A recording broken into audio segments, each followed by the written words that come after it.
3 UFC, 3 combats principaux chez les middleweight, ça bouge en 84 kilos. Dricus du Plessis, notre nouveau champion. Nassourdine Imavov qui se rapproche du top 5.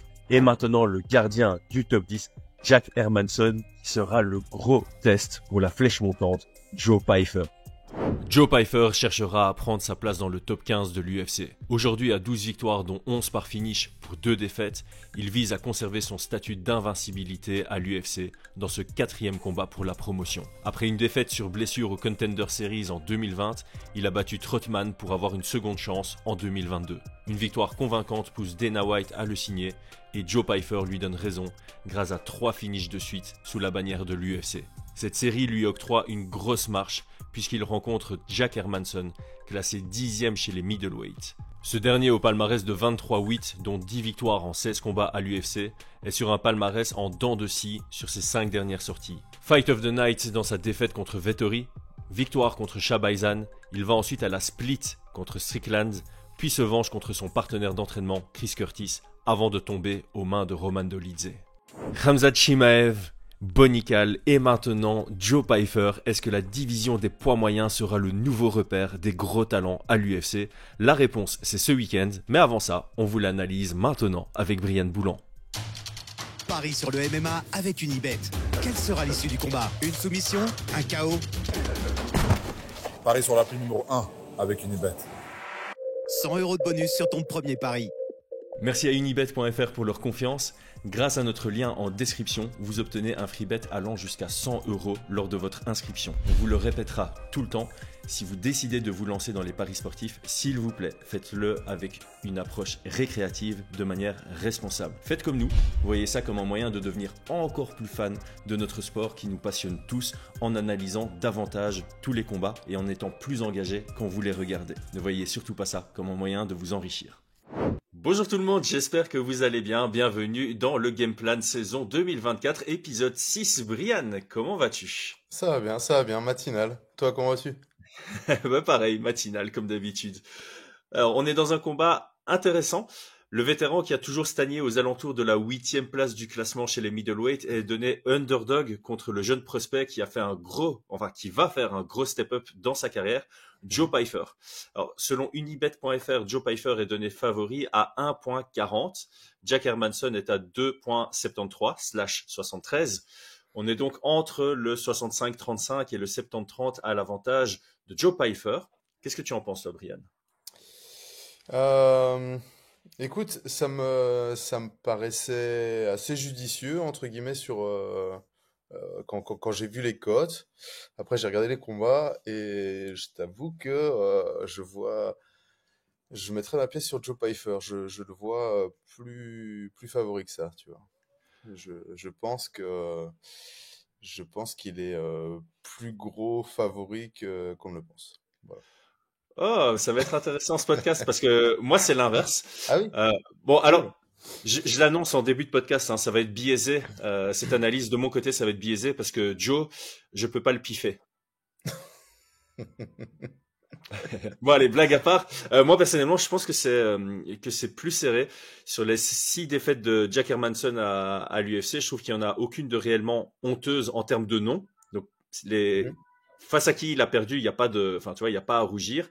Il y a peut-être un peu à rougir sur certaines décisions qu'il fait dans les combats, notamment dans son dernier combat contre Dolidze, d'aller le lutter, c'est pas spécialement une grande preuve de fight IQ. Mais pour moi, il a aussi des très belles victoires et c'est vraiment un bon combattant. C'est pas pour rien qu'il est toujours resté aux alentours de la 8e place et je trouve qu'il Mhm. continue à s'améliorer. Pyfer, il est très fort. Hein.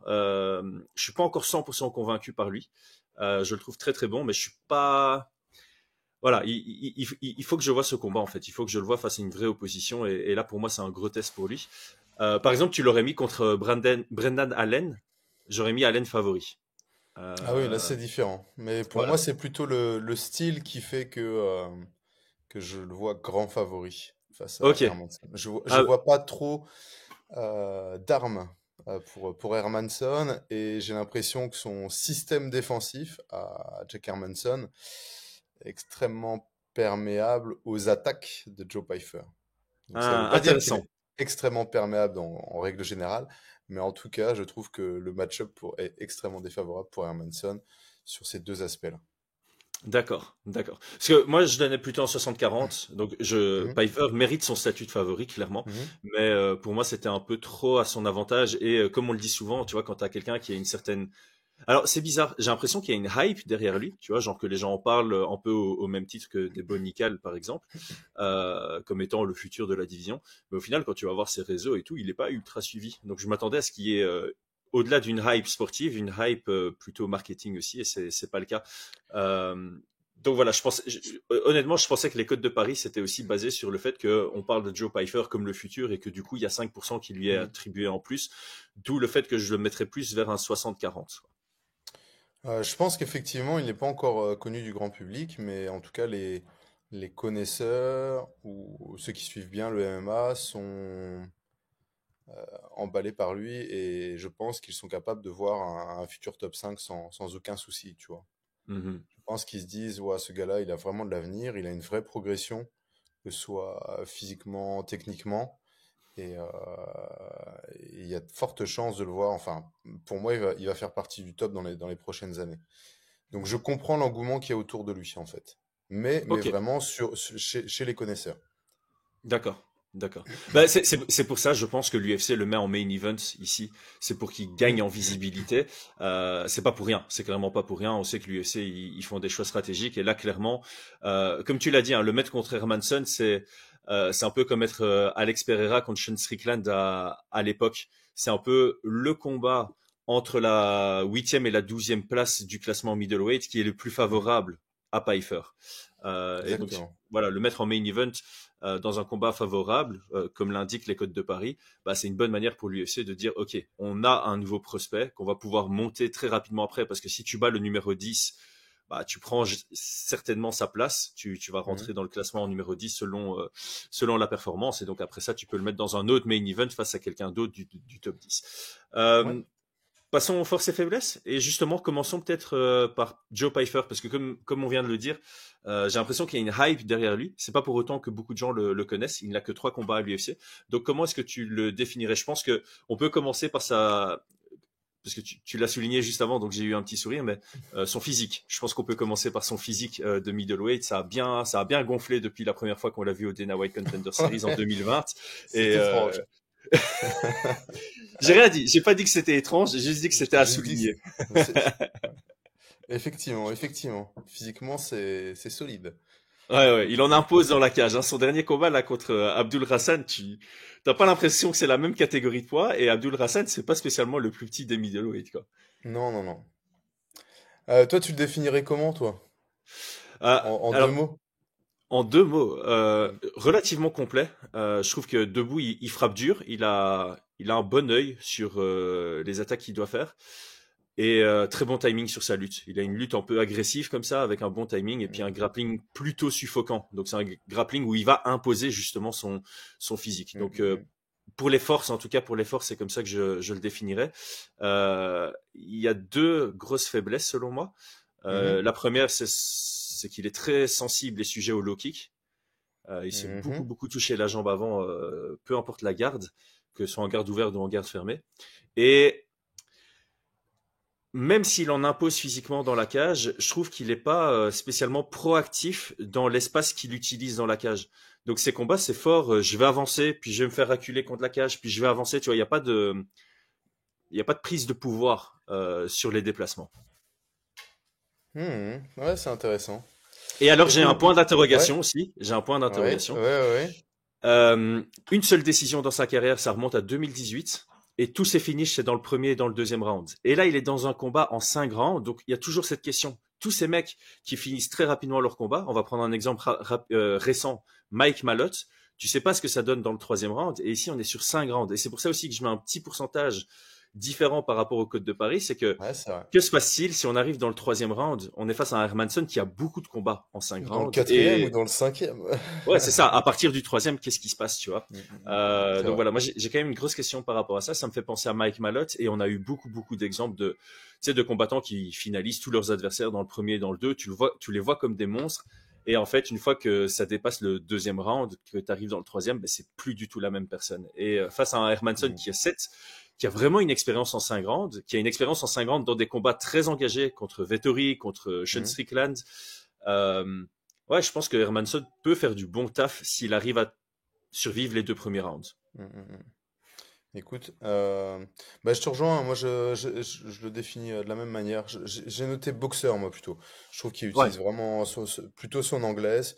Il a quelques calf kicks qu'il utilise, mais enfin voilà, la plupart du temps, quand on a des combattants de MMA qui privilégient la boxe anglaise, ils rajoutent quand même les calf kicks. On le voit de plus en plus. Mhm.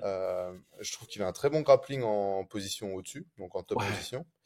Une lutte, comme tu l'as dit, le timing, donc une lutte réactive. Très bon timing. Il a, enfin au niveau des stats, il a des sacrés stats hein, en termes de mise au sol. Il a 86% de réussite, je crois, un truc comme ça. Ouais, après, voilà, Euh, c'est basé sur 4 combats. Et je crois ouais, que il fait un 3 sur 3 contre Abdul Hassan. Et bon, évidemment. 83%. Non, ben c'est pas rien, hein. C'est pas Oui, rien. c'est clair, c'est pas rien. Mais c'est pas le même échantillon que Hermansson, par exemple, qui a 16 Ouais, combats à l'UFC, tu vois. ouais, qui est à 30%, mais on a vu la lutte d'Hermansson, c'est pas non plus. Non, non, Enfin non, voilà, non. On peut pas comparer. On peut pas c'est comparer. pas comparable. Donc pour moi, il a clairement une bien meilleure lutte qu'Hermansson. On l'a dit physiquement, je suis entièrement d'accord, que c'est un finisseur.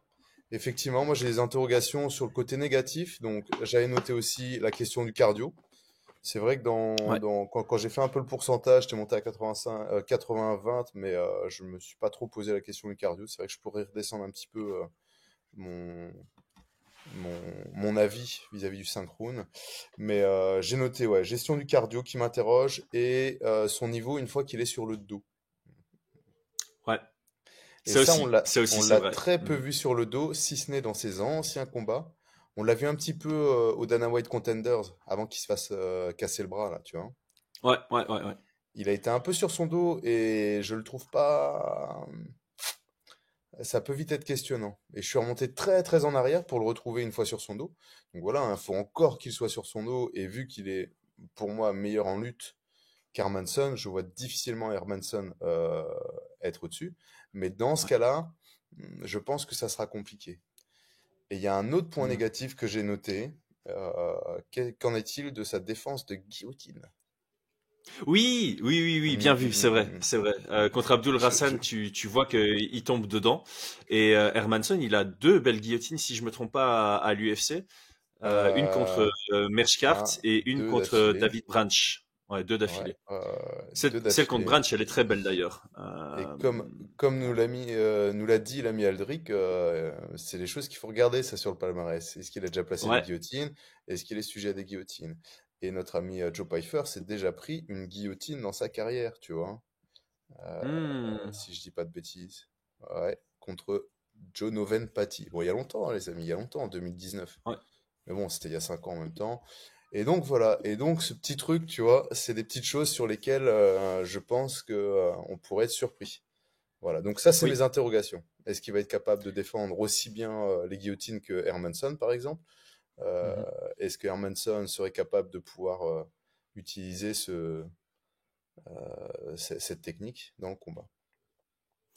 Et Yes. voilà, Et alors, c'est sur les... tant qu'on est sur les ouvertures de Joe Pyfer, je viens d'y penser, mais je sais pas, en regardant ses combinaisons debout, je trouve qu'il est Mhm. contrable. Alors, c'est pas Hermansson qui va aller chercher le contre, Ouais. mais dans les combinaisons de Pyfer, c'est sa responsabilité défensive, elle est pas vraiment là.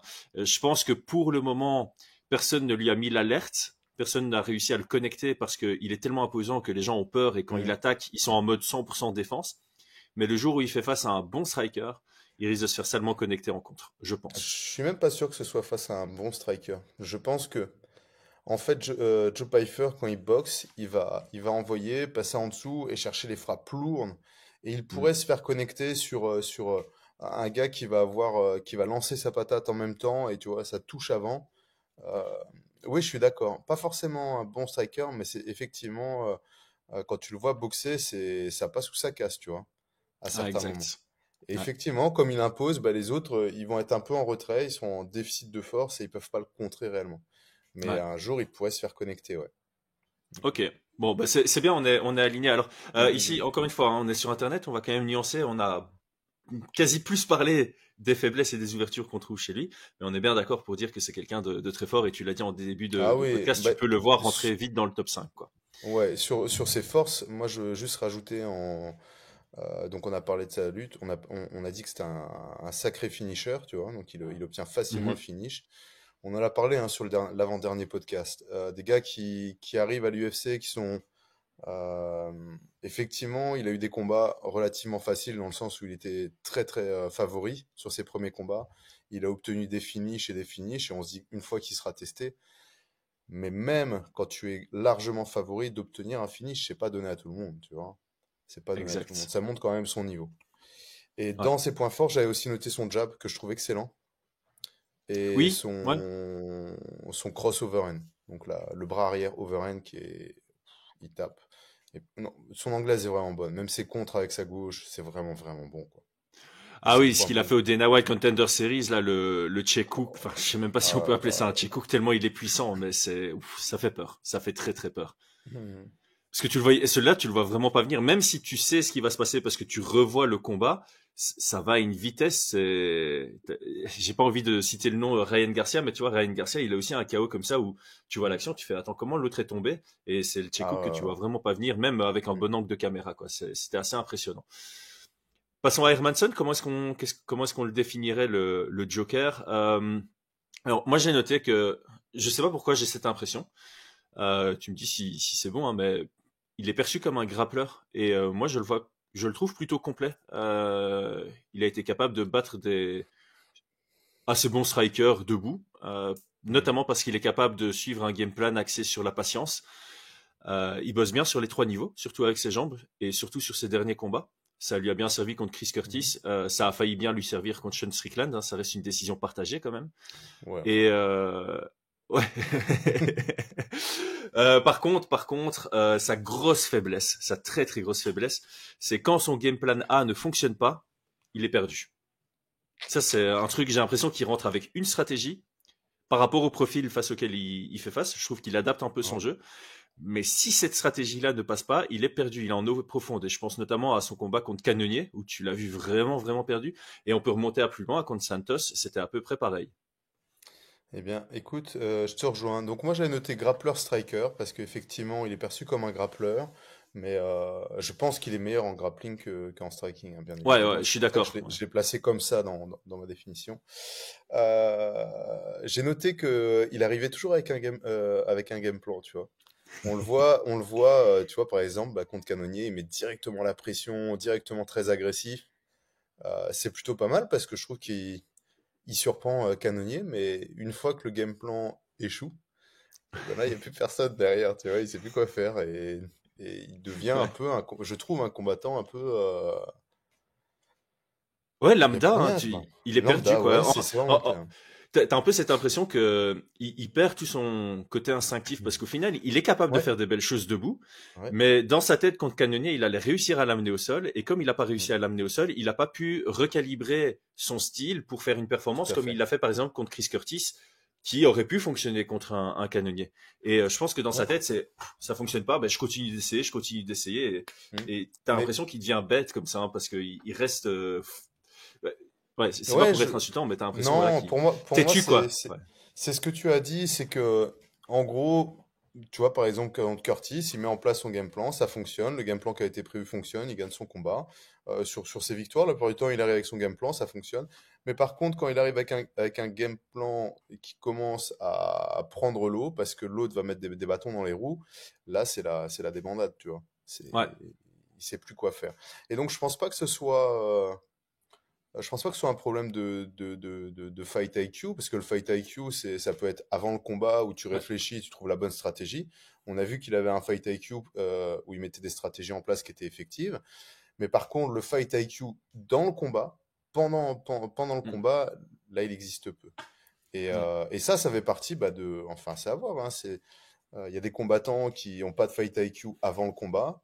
En gros, ils arrivent sans stratégie ou avec une stratégie éclatée. Mais par contre, si elle échoue, ils sont capables de pouvoir faire toutes les réadaptations et de l'emporter, tu vois. C'est ça, c'est ça. Et voilà. Mais ouais, je te rejoins parce que j'avais noté ce truc-là. Je trouvais qu'il arrivait avec toujours quelque chose en place. Et par Ouais. contre, ouais, si ça part en sucette, là, bon, bah, on sait que c'est foutu, quoi. Ouais, et en fait, c'est l'élément qui lui manque pour percer un peu plus haut dans le classement. Alors, je pense pas qu'en termes de compétences, il ait de quoi arriver dans le top 3, mais j'aurais pu le voir stagner plus proche du top 5 que ce qu'il a Hmm. fait dans sa carrière, juste en étant capable d'ajuster in fight, d'avoir des adaptations en combat, comme tu l'as Hmm. souligné. Est-ce que ça serait pas plutôt l'inverse? Est-ce que ça serait pas plutôt un combattant qui devrait être plus bas, mais le fait qu'il arrive avec des game plans, des bonnes stratégies, lui permet de rester en haut et de pas aller plus loin parce qu'il n'y a pas cette adaptation-là, tu vois? Ouais, en fait, c'est ça.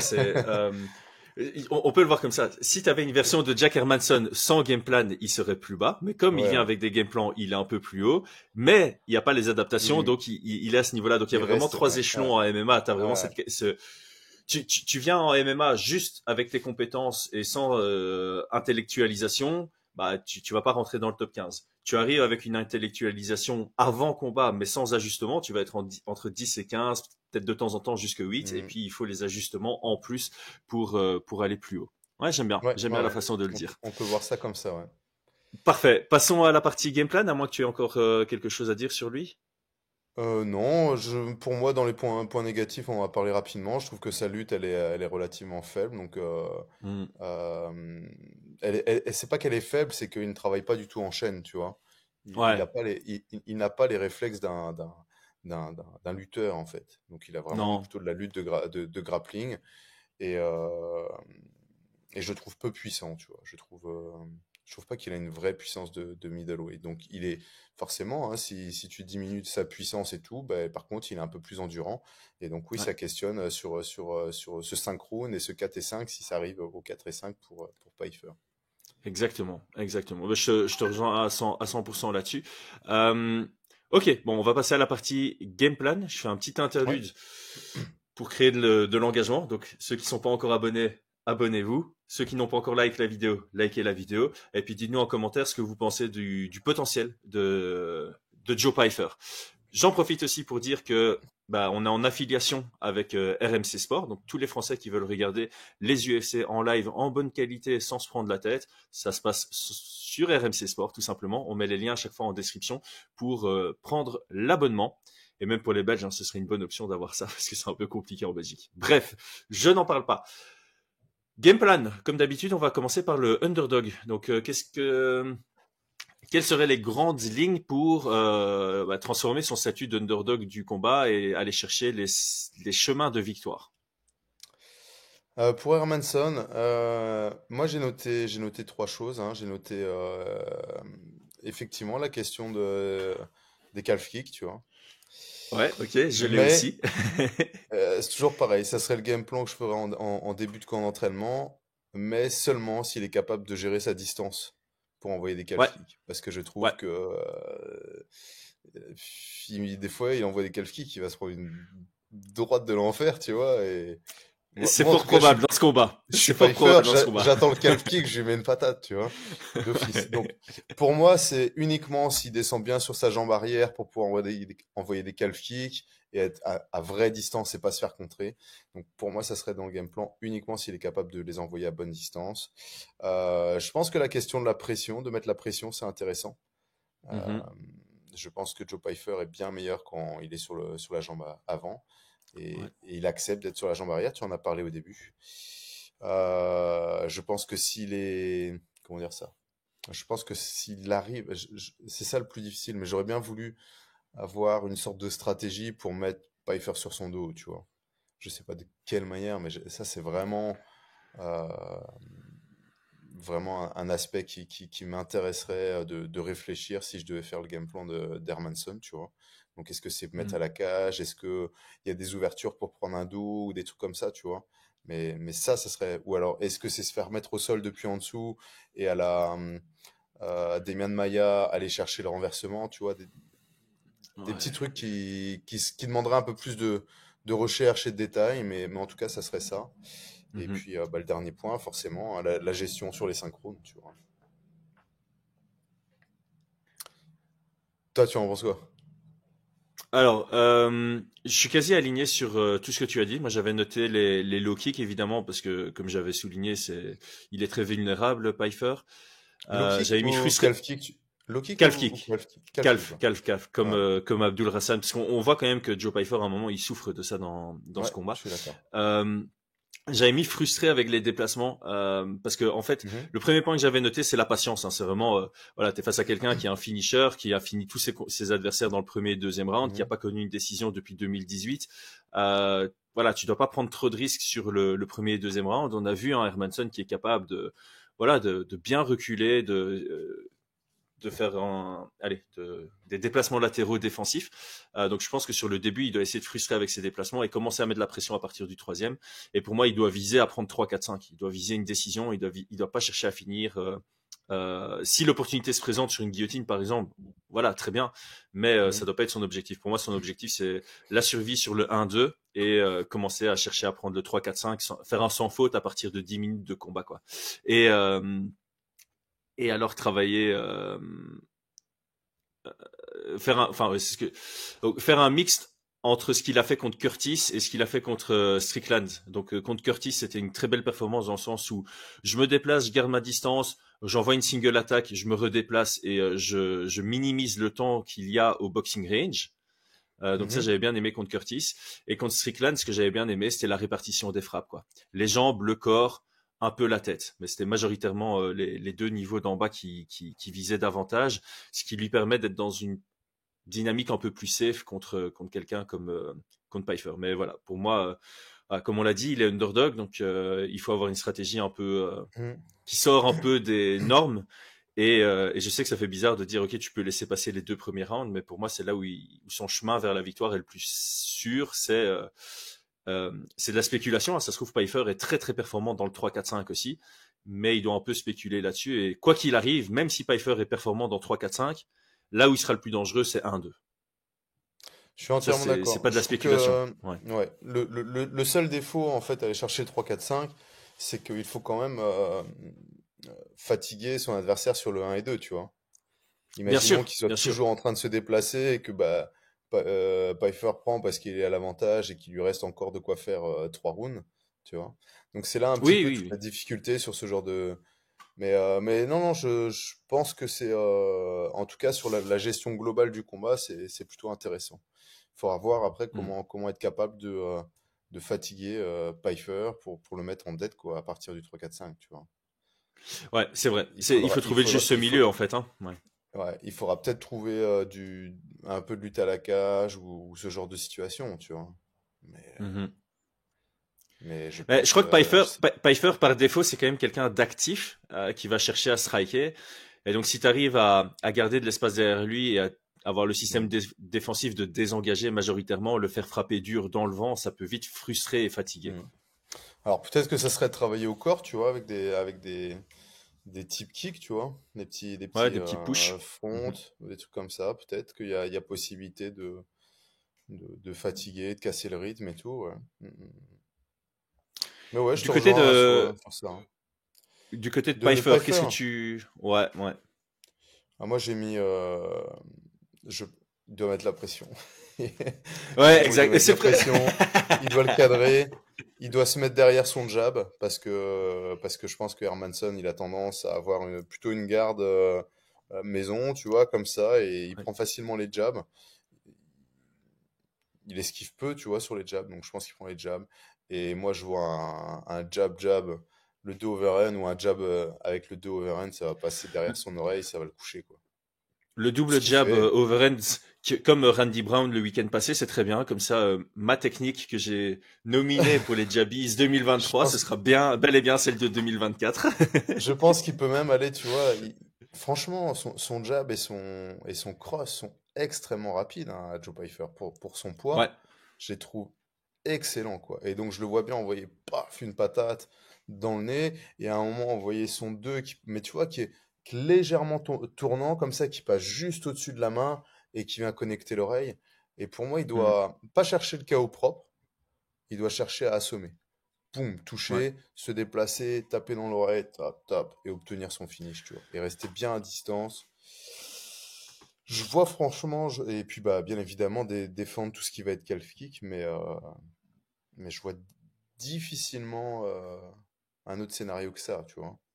Mhm. Ouais. Je le vois à un moment donné il tape tellement fort, quoi. Bah, c'est Et ça. je En pense fait, que là. Mm. je crois avoir entendu, je sais plus c'était sur quoi, sur Joe Rogan Experience ou, et je sais Mhm. même plus qui le dit, mais j'ai vu un extrait où le combattant qui avait été invité disait que Joe Pyfer avait battu les records à l'UFC PI Ah oui. sur sa force de frappe, toutes catégories confondues. Bon, alors, ça me paraît un peu exagéré, tu vois. Il y a quand même Ngannou qui s'était fait tester là-dessus, mais, mais bon, à mon avis, il fait partie du top. Ça me surprendrait pas que Joe Pyfer fasse partie des plus gros punchers qu'on ait à l'UFC. C'est dingue. Ah, ouais, bah Mhm. en tout cas, à l'écran, ça paraît tellement, tellement puissant, et je pense pas que la garde d'Hermansson soit suffisante. Au contraire, il va Mhm. passer derrière cette main. euh, non, ouais, je pense qu'il va. Enfin voilà, je le vois comme ça. Je vois un truc relativement simple, tu vois, relativement simple, et bien évidemment, pas chercher le finish trop rapidement, pas se dire je vais obtenir mon finish dans le premier round, mais construire progressivement, toucher avec ce jab, boum boum, et puis trouver son ouverture. Et je le verrais bien juste bosser son anglaise, tu vois. En fait, les combattants comme Pyfer, tu vois, qui ont de la vraie puissance dans les frappes, c'est ce que il faut toujours leur dire, c'est tu dois pas chercher à mettre le KO, tu dois pas surengager parce que tu es capable d'en Mhm. mettre un naturellement avec juste une bonne technique de frappe. Et là, c'est le cas de Pyfer. Je pense qu'il n'a pas besoin Ouais. de surengager. Il peut avoir une stratégie un peu plus patiente que d'habitude. Il peut être patient pour trouver l'ouverture, comme tu l'as dit juste avant. Ouais, Si t'as un Jack Hermanson qui vient pour kicker, pour low kicker, bah t'attends ton bon timing, tu envoies mhm. ton direct en contre sur le low kick, ça peut vraiment passer. Et moi, ce que j'avais écrit en gras pour la stratégie de Pfeiffer, c'est j'espère qu'il a travaillé sa capacité à mettre sous pression et avoir Ouais. bossé un bon cadrage. C'est vraiment, pour moi, c'est la clé là. S'il arrive à faire douter Hermansson debout, je pense qu'on Mhm. va se retrouver dans une structure de combat comme Hermansson contre Cannonier. Quand Hermansson a Exactement. respecté le pied-point de Cannonier et qu'il n'a pas réussi à mettre au sol Cannonier, bah, c'était le début de la fin. Ici, Mhm. comme tu l'as dit, j'ai du mal à voir Hermansson capable d'amener Pfeiffer au sol. Mhm. Et donc, pour peu que Pfeiffer le fasse douter debout, bah, ce sera la débandade. La débandade dans les gorges. Vous avez peut-être la Euh, référence, c'est dans le Roi Lion, ça. Bref. ok, bah, on en arrive Prono? au pronostic et préférence. J'ai pas pensé à prendre une question du membre sur cet épisode-ci. Mes excuses, ça reviendra la semaine prochaine. Donc, vas-y, prono et préférence, on est parti. Euh, Ah, préférence, je fais. Ah, j'ai oublié de faire ça. Moi, j'aime bien les combats, tu vois. J'ai pas trop. Ouais, Prono, ouais. bah, je vois Joe Pyfer l'emporter, hein, par KO TKO. Dans le deuxième, je veux dire. Ça va être mon Mhm, prono le plus précis. Préférence, c'est toujours pareil, tu vois. Comme d'hab, un Hermansson qui arrive, qui fait. Euh, qui va contre les autres, qui fait une stratégie aux petits oignons, forcément, je vais kiffer le combat, tu vois. Joe Pyfer qui l'emporte par KO, TKO, bah, c'est cool parce que derrière, ça le fait monter et on va avoir enfin, on va continuer à avoir du vraiment, sang neuf dans la oh là division, là là quoi. Ouais. là, on va avoir une vraie middleweight, elle va être incroyable cette KT, hein. Ah Franchement. là, c'est là qu'à tes montante, hein, j'ai l'impression. Ah ouais, ouais, je pense, hein. Et puis ils sont en plus d'avoir la puissance, je les trouve de plus en plus rapides, de plus en plus endurants. Mhm. Non, c'est chouette, quoi. C'est vraiment chouette. Donc non, je serais pas contre. Je t'avoue que, ouais, peut-être une légère préférence pour Joe Pyfer, parce que je pense que Hermansson n'aura pas les armes pour pouvoir monter, et restera une sorte de gatekeeper, tu vois. Mais c'est Avec, ça. En avec fait, tout le respect que j'ai c'est pour lui, tu vois, hein. Mais voilà, donc je pense que je préférais voir Joe Pyfer monter. Je pense que ça nous donnera des chouettes combats s'il valide le niveau qui peut rentrer dans le top. Il est combien? il est hors classement. Il est Ah pas dans bon? le top 15. Ah ouais! Ah bah tu vois, Ouais, ça le ferait rentrer dans le top 10, tu vois. Je ouais. pense qu'il a le niveau, hein, pour du top 10, moi, personnellement. Je sais pas Mais ce que t'en penses. en fait, ouais, c'est typiquement ça. Le truc, c'est que la raison pour laquelle j'ai une préférence pour Pfeiffer, c'est vraiment pour avoir ce sang neuf dans la division des middleweight, parce que Jack Hermansson, on a vu ce que ça donne. Voilà, c'est quelqu'un Ouais. qui est très bon, mais c'est pas quelqu'un qui va percer le top 5. C'est pas un nom qu'on voit comme un futur champion. Et voilà, il a quoi, 34, 35 ans, je pense. 35, Voilà, donc 38, je, 34, ouais. Non, La, la, 35, bientôt 36. la probabilité qu'il nous fasse une Glover Teixeira, tu vois, et qu'il a un peu un renouveau dans sa carrière et qu'il nous fasse un title run, c'est ultra faible. Alors que Joe Pyfer, ben voilà, ça peut représenter le futur de la division.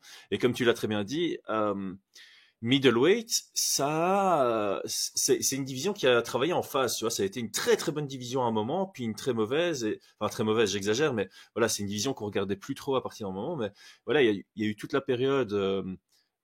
Chris Weidman, Luke Rockhold, Whittaker, Romero, tu vois, quand il y a eu ces échanges de ceintures, c'était vraiment très chouette à suivre et il y avait une vraie profondeur dans la division en termes de talent.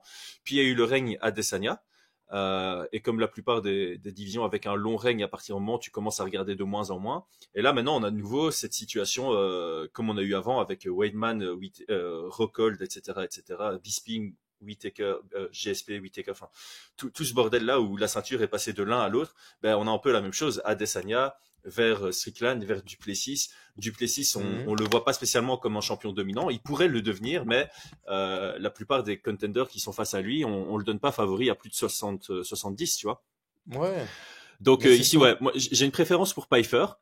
Maintenant, je t'avoue, en termes de prono, je sais pas pourquoi hier, en regardant les combats, je me suis dit, je peux vraiment voir un Hermansson survivre ces deux premiers et avoir ce coup comme on a eu avec Mike Malott contre Neil Magny, où on dit, OK, Pyfer, après le deuxième round, c'est plus la même personne. Et un Jack Hermansson qui monte en puissance dans le troisième, quatrième et qui va peut-être finaliser en 4-5, tu vois. J'ai presque envie de pronostiquer ça. Je pense que j'ai quand même me positionné du côté de Pyfer. Par contre, je vais mettre une unité sur Hermansson. À la décision? Je vais mettre, ma règle, hein, c'est quand tu mets une unité sur le underdog, tu commences pas à faire le scénario. Je pourrais peut-être faire un petit boost à la décision, mais je crois que c'est ce que j'expliquais tout le temps. Tu vois, si tu mets une unité sur le underdog à la décision et que finalement le underdog gagne par finish, t'es là, tu fais, allez, j'aurais pu faire plus que doubler ma mise juste en mettant le underdog. C'est déjà une très belle. Enfin, tu vois, il y a déjà le côté risque. Il y a déjà le côté, ok, tu vas à contre-courant. Donc, je mettrais peut-être un truc genre 0,8 Hermansson et 0,2 Hermansson à la décision, tu vois.